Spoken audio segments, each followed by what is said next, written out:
Santa Clara Broncos are with us. We have head coach Herb Sendek, Elijah Mahi, Alan Graves. We're going to ask Herb to make a statement on the game, and then we'll have questions for all three gentlemen on the dais. Herb, please. Yeah, just incredibly thankful for the opportunity to coach each and every one of the men on our team. It was a phenomenal experience. Really proud of their effort, not only today but all season. They brought it every day, whether practice or games. Always gave their best with great attitudes. So I celebrate that, and I celebrate each of them. First question is against the wall here on the left. Coach Mike LaPresti, NCAA.com. This is a great month. It can also be a cruel month sometimes. If you're around the game, you probably see both sides of it. Can you just talk about, for you, the emotions of going through a moment like that where it's up and down? Yeah. It was a really euphoric high followed by a tough one to swallow. Right here. Third row. Thank you. ThomasDunn.Bracketeer.org for Elijah. Being a recruit from West Valley, now getting over to Santa Clara, now this seems like expectations have risen. What was kind of the most fulfilling part of your journey in fulfilling the expectations and bringing Santa Clara back to the NCAA tournament? Everything. I'm just proud to be a Bronco. I'm proud for what I did here and what we did here and we're able to accomplish this year. It means a lot, honestly. This is a great school. I'm thankful. I really am thankful to have a career here and to be here for 2 years, and I'm just thankful. Sam Canales.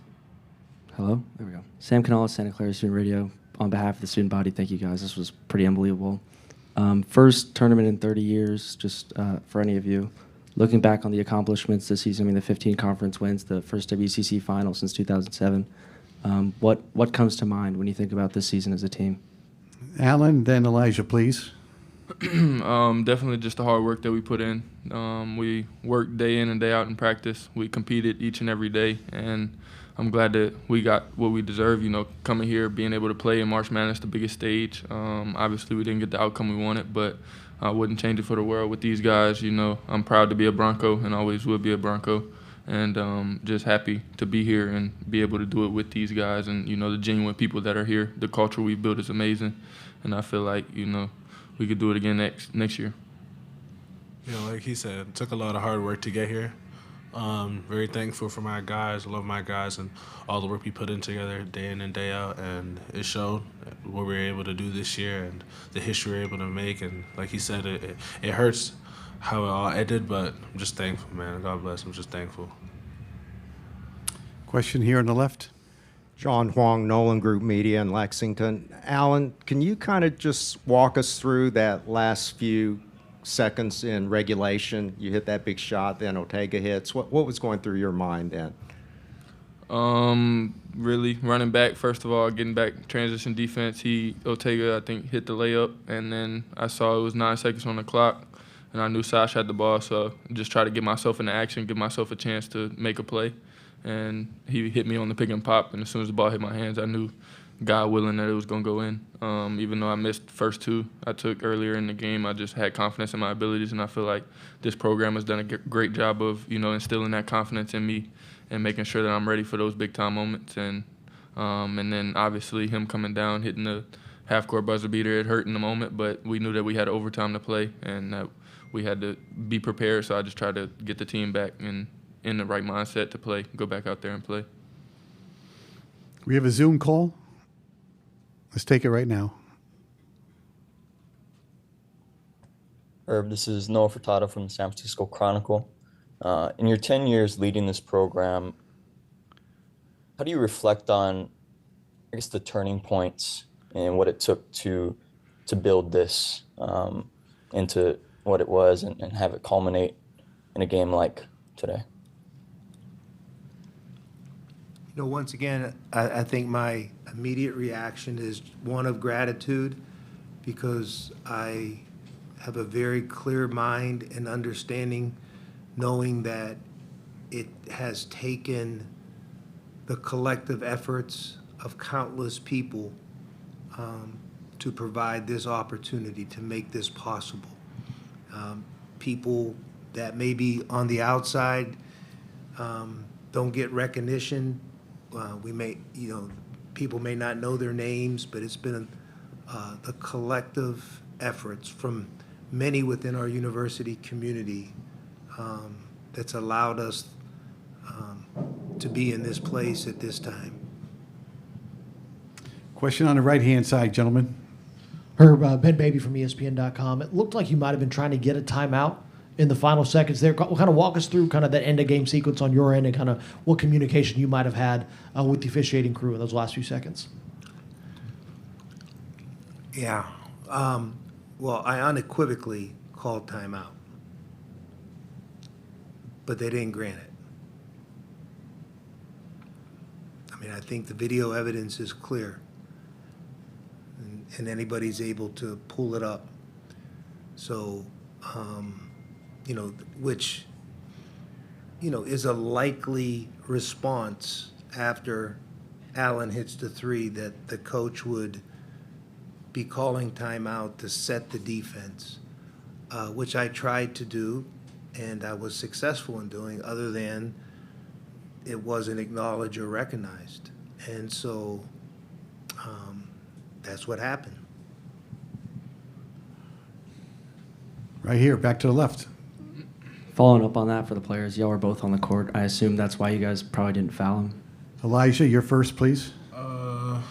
Yeah, I guess, but honestly, there was just so much going on in that moment. There was just so much going on in the last seconds. Right after Allen hit the shot, obviously the second, I think in that second I was kind of like, damn, looking at the time, seeing what time was left. But like I said, there was just so much going on that I didn't even realize it.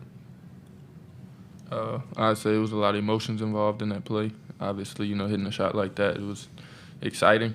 And then, kind of lose your man, maybe. I know Coach was calling timeout, so we thought we were going to be granted that, but we didn't, and then came down, threw up a prayer, and it went in. Right in the middle, on the left. Herb, all season you've sung the praise of the fan base and the investment into the community and the program.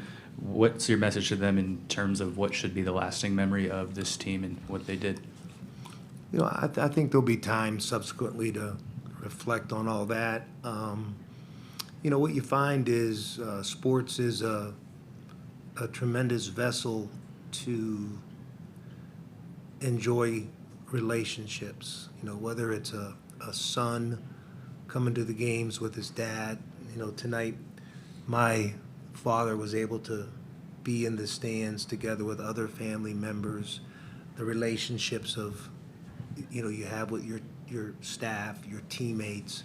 The sport, the game, is a vessel to accomplish that. And that's what you take away, not only from this season, because, by many standards it was successful, but any season, even seasons that, you don't win as many games. They have the same outcome, ultimately. Back here to the left.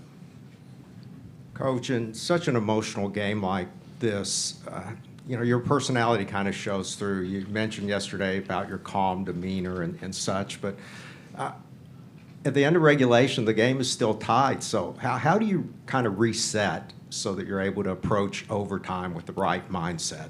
Yeah, great question. Not easy to do, right? In the moment. But our players have a tremendous armor of resiliency, and they've done a great job of staying in the moment, and we're a next play team. So, you take a brief second to breathe, and then it's next play, because that's what it's been all season.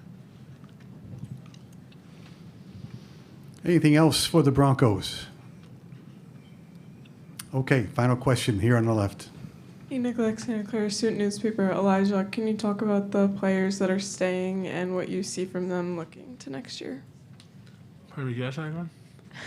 Can you talk about Allen and the players that aren't graduating and what you see for them in the next year? Oh, I see a lot. I'm just, excited to see where their progression is going to go.